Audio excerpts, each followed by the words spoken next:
Welcome to my YouTube channel, My Poetry and Learning Lovers. Today we going to discuss कुबला Khan, जिसका और एक नाम है a vision in a dream और a fragment by सेलम Taylor Coleridge. S T. Coleridge का time period 1772 to 1834। Poet इस poem को कंप्लीट कर देते हैं 1797 में, बट पब्लिश 1816 में हुआ। पोएट इस पोएम को लिखने के दौरान बहुत बीमार थे और वे इस दर्द को कम करने के लिए वेरियस टाइप के नशे ले रहे थे। आई थिंक आप नाम सुने होंगे, गांजा एक नशा है। पोएट गांजा खाकर कुबला खां के बारे में पढ़ रहे थे। उसके बाद गांजा एक नशा है, उसको खाकर सो गए और जो भी वे सपने में देखे थे उसी को शब्दों में पुटअप कर दिए, जो हम जान रहे हैं अभी कुबला खां के पोएम नाम से। पोएट के एक दोस्त के आने के कारण वे सपने को पूरा नहीं लिख सके। कुछ ही लाइंस हैं जो लिखे हैं, जिसे हम कुबला खां के नाम से जानते हैं। अगर अभी तक आपने चैनल को सब्सक्राइब नहीं किया है तो सब्सक्राइब कर बेल आइकन क्लिक करें, जिससे मेरे हर एक वीडियो की नोटिफिकेशन आपको सबसे पहले मिले। और लाइक करें। आपकी एक लाइक मुझे वीडियो बनाने के लिए प्रेरित करती है, अतः आप लाइक करना ना भूलें। और डिस्कस न करते हुए पोएम पर आते हैं। कुबला खां। इन Xanadu did कुबला Khan a stately pleasure dom decree। जनाडू एक इमेजिनरी प्लेस है, तो यहाँ पर पोएट कहते हैं जनाडू में कुबला खां ने एक बड़ा आलीशान महल बनाने का ऑर्डर दिया है, जो काल्पनिक प्लेस है। डिक्री यानी ऑर्डर देना, प्लेजर डॉम यानी महल। Where Ulf the sacred river run through converse measureless to man drawn to a sunless sea। जहाँ अल्प नाम की एक पवित्र नदी बहती है, गुफाओं से होती हुई अल्फ नदी समुद्र में जाकर गिरती है। इतनी बड़ी नदी को मेजरलेस यानी मापा नहीं जा सकता है, मापना संभव नहीं है।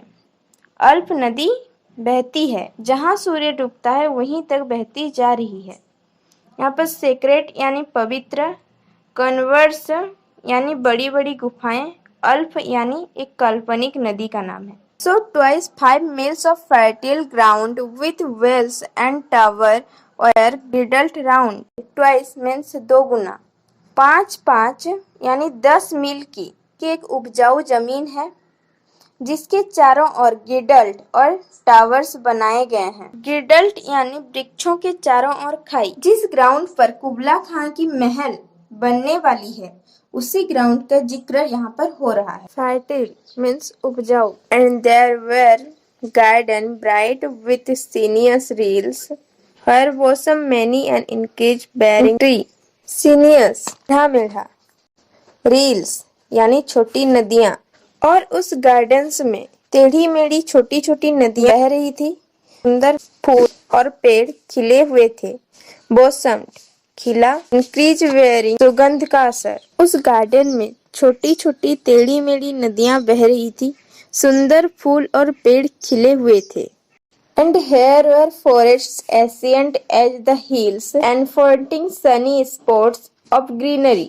और वहाँ बहुत पुराने जंगल थे, जितनी की पहाड़ी और इतनी हरी भरी भी थी। एनफोल्डिंग यानी लपेटना, ग्रीनरी हरी भरी, और इन जंगलों में ग्रीनरी को घेर रखा है, मीनिंग जंगल में बहुत हरियाली है। But oh the deep romantic chasm which slanted down the green hill echoed a hidden cover, a savage place, as holy and enchanted as ever beneath a waning moon was hunted by woman wailing for her demon lover। Sedan देवदार का पेड़, चाज्म पहाड़ियों के बीच की खाई या दरार। But oh, poet की फीलिंग्स को समझते हुए हम देखते हैं कि उन्हें बहुत अच्छा लगा कि वो खाई तिरछी कटी हुई है। एक वर्ड यानी आर पार। उस पहाड़ी के आर पार देवदार के पेड़ भरे हुए थे।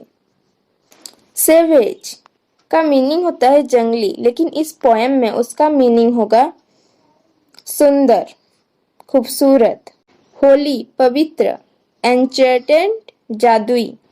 यह जगह इंसानों को देखने पर मजबूर कर देता है, इतना पवित्र और जादुई है। वीलिंग, रोना। उसी जगह एक औरत घटते हुए चांद के नीचे रो रही है, अपनी डेमन लवर के लिए, यानी बेवफा लवर के लिए। डेमन मीन्स बेवफा। And from his charm with ceaseless turmoil seething, as if this earth in first trick plants were wreathing, a mighty fountain momently was forged। जो पहले दरार के बारे में पोएट बता रहे थे, उसी चार्म दरार के बारे में अब भी बता रहे हैं कि उसी दरार से एक खलबली मचता हुआ टुमोल, खलबली क्रोध से उबल रहा फुब्बारा है।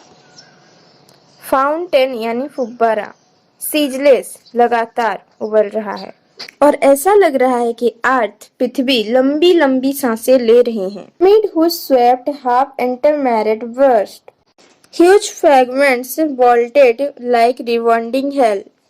फुब्बारा का पानी बहुत तेज तो था, बट उसका पानी रुक रुक कर निकल रहा था और जमीन पर गिर रहा था, मानो जैसे ओला गिर रहे हो। ओला यानी हेल। स्वेप्ट तेज। इंटरमिटेड यानी ठहर ठहर कर, रुक रुक कर। फ्रैगमेंट्स टुकड़े टुकड़े। रिबाउंडिंग दोबारा उछाल। और chaffy grain beneath the threshers flail and meet these dancing rocks at once and ever. It flung up momently the secret ever. चापी means भूसा, और जिस प्रकार हम फसल को पीट पीट कर भूसा निकालते हैं, उसी प्रकार यहाँ का पानी भी रुक रुक कर निकल रही थी और इधर उधर फैल रही है, जैसे फसल के भूसे फैल जाते हैं पीटने पर। और इसी जगह से पवित्र नदी भी बह रही थी। अल्फ पवित्र नदी है, आपको पहले बता दी हूँ। 5 miles meandering with a mazy motion through wood and dale the sacred river ran, then reached the caverns measureless to man, and sank in tumult to a lifeless ocean। और यही नदी टेढ़ी मेढ़ी होती हुई जंगलों और घाटियों की रास्तों से फिर यह जाकर गुफाओं में पहुंचती है। मेजरलेस है। मेजरलेस यानी जिसको नापना संभव मनुष्य के बस में नहीं है, इस नदी को मापना बस में नहीं है। और शोर मचाती हुई नदी लाइफलेस होकर ओशन समुद्र में जा गिरती है, जाकर मिल जाती है। ट्यूमोल्ट यानी कोलाहल। And made this tumult Kubla heard from far, ancestral voices prophesying were। और इसी बीच कुबला खां के एसेंस्टर पूर्वज उसे कह रहे हैं भविष्यवाणी करके कि आलीशान महल पर तुम्हारी फोकस न होकर युद्ध वार की तैयारी करनी चाहिए तुम्हें।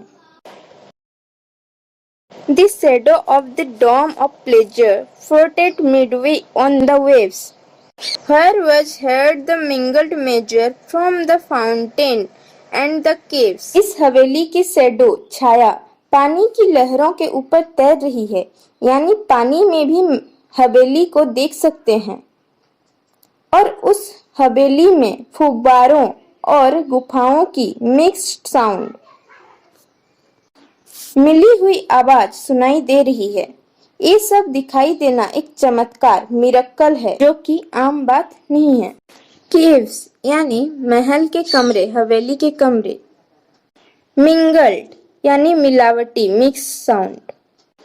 It was a miracle of rare device, a sunny pleasure dome with caves of eyes.